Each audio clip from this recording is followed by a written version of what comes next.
Wara li l-Kurja sentejn ilu għaddiet il-binja majestuża tal-Istitut Adelaide Cini f'Santa Venera lil Hospice Malta, il-medja ġiet mistiedna fil-post biex tingħata aktar informazzjoni dwar dan il-proġett.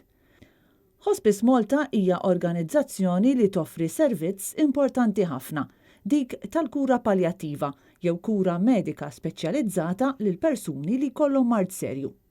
Iċ-chairperson ta' din l-organizzazzjoni Bernadette Bonnici-Kind spjegat lil Net News l-importanza li Hospice Malta ikollu spazju akbar minn fejn jista' jopera. Il-Hospice ilha magħna 32 sena, aħna naqdu 1300 pazjent u familjari tagħhom kull sena.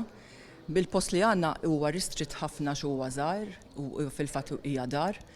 Hawnhekk meta niġu hawnhekk jekk il-bambin irid, ovvjament se nkunu nistgħu nżidu ma' servizzi li nagħtu fil-komunità, però iktar u iktar nistgħu nilqgħu il-pazjenti hawnhekk, pereżempju fid-day therapy unit, għal xi therapies żejda, complementary therapy, affarijiet hekk, se jkollna quiet rooms, se jkollna multi-fate room, kull kamra jkollha l-iskop tagħha.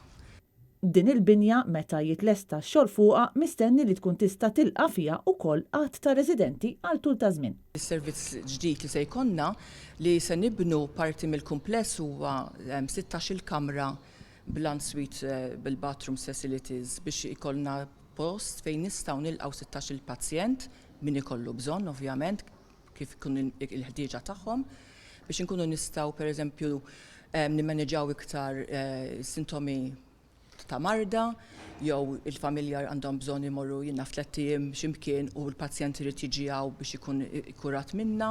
Ix-xogħol ta' ristrutturar mistenni jkun lest fi ftit ta' xhur oħra.